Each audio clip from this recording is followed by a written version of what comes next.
I'm Rob Shearer, and this is the Mighty Good Podcast, conversations with changemakers who are making our world a better place. Today we're sitting down with Drex Owusu, the Chief Learning Officer at the Perot Museum, to learn more about the work he's doing both at the Perot and beyond. What keeps you up at night? Less with worry, I'm sure you have some of that, but more with purpose. Oh, wow, that's a great question. What keeps me up at night with purpose? I try to wake up every day and make the world a better place. I try to do that work by reminding myself that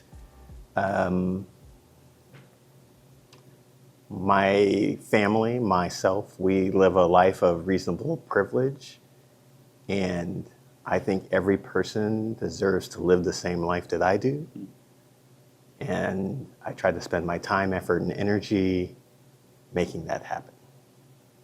So I wake up every day trying to make the world a better place with the belief that, one, it's possible to do, and two, that if it wasn't me, I don't know that it'd be getting done. I feel like since I've known you, you've never just had one job.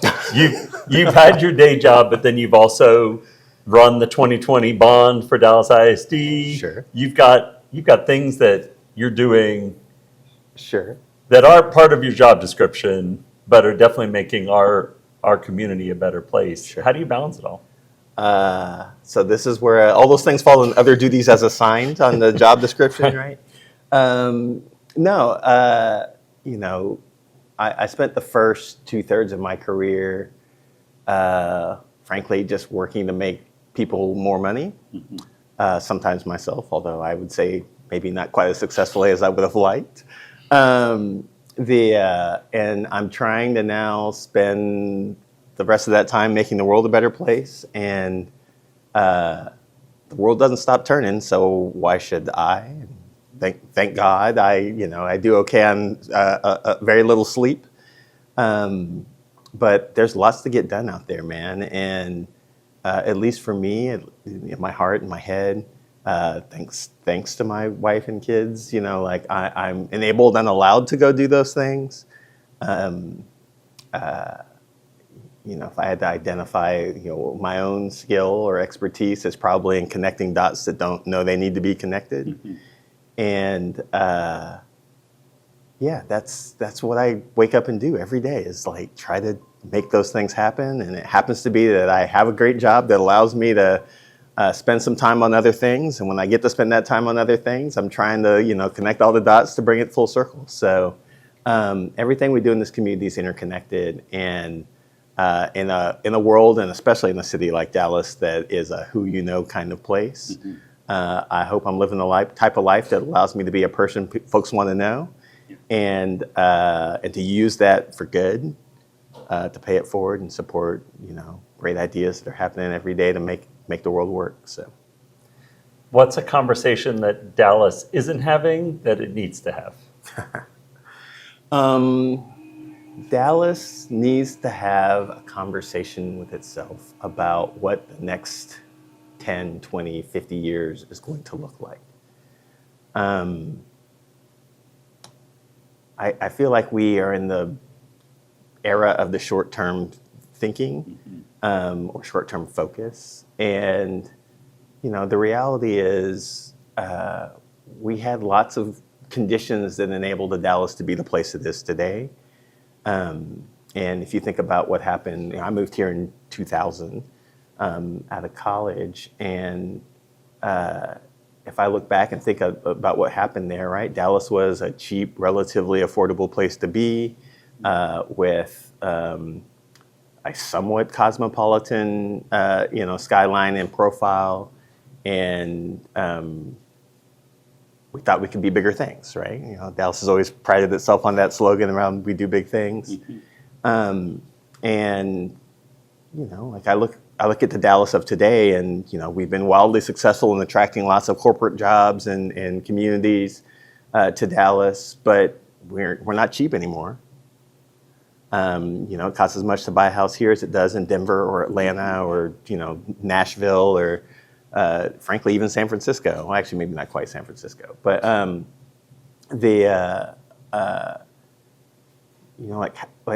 what's the compelling answer for what the future of Dallas looks like?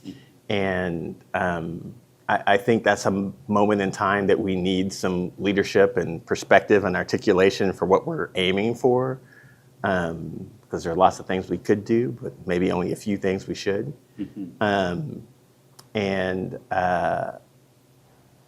Anyway, that's what makes me certainly nervous about the future is there doesn't seem to be a clear vision from others around what we're trying to organize for. Wasn't there a mayor in the 50s who, I think he wrote a whole book about kind of where the city should be going? Like, I think there have been... Funny enough, he had the same name as our current mayor. That's true. It was J. Eric Johnson. But there have been visionaries in the city before. That's right. And it does feel like maybe we are lacking in that department a bit. I wouldn't say lacking, right? Look, I don't want to use this as a chance to take pot shots in places I shouldn't. I think that it is coming, that vision and that articulation is coming from places that aren't sitting in the mayor's seat. That's Sure. fine. I agree with that. But I think it's important that we have those voices, that we stop and ask ourselves when we don't hear those voices, because maybe that means we're out in the woods. I think that's sort of the thing, again, to sort of, bring it back full circle to your question. I hope at least my small role in the community is leading to some folks connecting some dots and seeing some potential for things. And I know there's so many other folks in our community who are doing amazing work to really empower, enable, and showcase the power of our community to the world, and certainly here in Dallas. So, what makes you optimistic about Dallas right now? I work in education, as you know, and what makes me most enthusiastic or sort of heartened about the future is these kids are amazing, right? They're amazingly resilient, they're amazingly smart, they're amazingly tough, they're amazingly, they have amazing perspective and points of view. And at the beginning of this, you asked me a question about sort of what keeps me up at night, and I was saying that, at least in some small part, it's trying to make the world look like or support the things I try to do for my own children. And man, their friends are so amazing. They're so interesting. You talked about my Dallas ISD work. All three of my kids go to Dallas ISD schools. We have a wide gamut of friends from, high income to low income to, everybody in between. And I see these kids and they just give me so much hope that, like, if we can just keep it together and keep it organized and keep it from spiraling out of control, we're going to win. Like, they will pick up this mantle and run with it. So we just got to do our best not to break it. And so that's what I try to spend time working on. You led the last Dallas ISD bond committee, and you're still really involved, as best I can tell, in how the district is distributing those funds or investing those funds. What excites you most about what's happening in Dallas ISD right now, and what would be some bright spots that you would point to? So you're right. I co-chaired the Citizens Bond Advisory Council, or Steering Committee, I think is what it's called, Citizens Bond Steering Committee in 2019 and into 2020 for the 2020 bond. Since then, I've been the chair of the Dallas ISD Bond 2020 Advisory Council, and I am now chairing again the 2026 Citizens Bond Steering Committee as we prepare for yet another bond going into next year. Dallas ISD is such a fascinating school district, right? We are the second largest district in Texas. We serve more low-income students than anybody else. I guess or at least as a percentage. I guess in total, Houston still slightly larger than us. But as I think about the bond in particular, this year was the first year in the 10 years I've been paying close attention to public education in North Texas, and certainly in Dallas, that we grew enrollment. And at least to me, there's some small part of that is we made our schools look like places people wanted to be. Right. I know for a fact that they are places of great, sort of service and education and learning. We just needed some shine and polish on that reality. The work is never done. But if you go to AC Black Elementary in South Oak Cliff, or you go to Lenore Kirk Hall, or pick your campus, we've done something there, right? Mm-hmm. We've made it easier for your mom and dad to drop you off, or for the buses to come, or for you to get a great education, or play out on a field, or just do compelling things. And to me, I don't have to be the most learned expert in educational delivery to be part of supporting that work, right? And I'm really thankful that our community as a whole believes in that work. I'm really thankful that the district sees itself as part of the economic mobility toolkit for the region. And we need more of that symbiosis. We need to see ourselves as part of an ecosystem. It's not a one-way street. It doesn't just go, from me to them or from them to me. We all live together. We work together. We drive by each other. We, support each other. That's what community is. And I think it's super important for the district and for the schools in particular to feel part of those communities, to look like the communities want them to look, to serve the kids that live in those communities, because that's how we build a stronger, better, more vibrant Dallas. I had a chance to visit the Career Institute North, I guess is what they call it, and came away completely blown away with how unbelievable the facility is. Really proud of a bond investment that we made as a community. Amen. And in this current moment of conversations about school vouchers, I saw that really as a centerpiece that other schools cannot compete with. Charters and private schools will not be able to do something like that.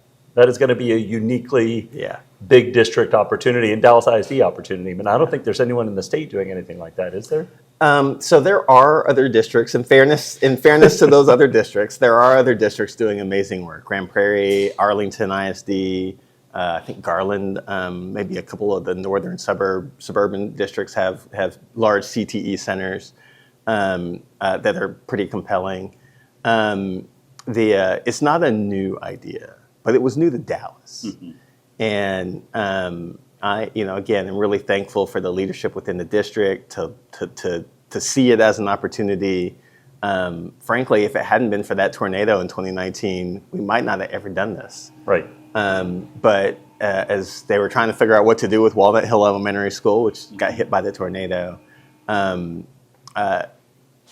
sort of allowed them to see the world with fresh eyes and a new perspective. And they moved Walnut Hill to the old Cary site next to TJ, and sort of built a K-12 system on the Thomas Jefferson campus. And that allowed us to take Walnut Hill Elementary and turn it into something new and reimagined. And again, it sort of goes back to the point that I was making earlier, that seeing the community as a give and take is super important. And I love that employers come to the CTE Center at Career Institute North. And by the way, there's one in the east and the south and the west. And say, we want to lean in and help here, right? We know our future workforce is coming from these campuses. How can we train them up in the ways that work? I love that it's sort of reinventing the wheel from what used to be all shop class back in the day when I was a kid, to now you're doing air traffic control and avionics and advanced robotics and manufacturing, and just all sorts of super sophisticated technologies that are going to pay dividends for these young people forever. Right. And we're teaching them right now, right? So I'm proud of our work to enable and allow that to happen. We have some grand plans / visions for what we want to do in the next version of this bond. But it heartens me greatly to see these career institutes as really thriving career-connected learning centers that we've always talked about, but now we literally have. Mm-hmm. It's very cool. It is cool. All right, so in your previous role, you were at the Dallas Foundation. Now you're at the Perot Museum. I'm curious your perspective on the role that philanthropy plays in ideas like justice and equity. How does philanthropic investment help to drive those outcomes? So I'll put my philanthropic hat back on for a moment. I viewed that work as not being a grantor of funds, but really as trying to be an investor in ideas, and that we should use philanthropy, particularly in this city, as the risk capital necessary to figure out what works, and what better money to spend on it than money that literally is prepared to completely walk out the door and never be seen again. We hope for a return on investment in philanthropic context, but that return is never of capital. It is always of ideas or of solutions or of sort of answers to big, hairy problems in our city. And so I'm really grateful that we have a very philanthropic community. I would argue Dallas, or DFW as a whole, but Dallas in particular, is maybe the most philanthropic community in the country. Certainly, if you look at our Giving Day, if you look at sort of the number of largest foundations we have, and what we have to keep tuning on, if you will, is how to bet ahead of the curve, right? How do we know what problems need to get solved, and then how do we pull the resources necessary to solve them? I've always thought that it was super important to be an early bettor in that way, just like a venture capitalist is going to be the first person to write a check to a Facebook or an Amazon. We got to be doing those things on how we want to make Dallas better. As I think about justice in particular, social justice as a whole, I actually think that is a place of gross underinvestment in our community, right? Dallas is a majority minority city, has been for quite some time, but it doesn't feel like, well, I would say it doesn't just feel like, the numbers bear out that it is not getting better for our minority neighbors.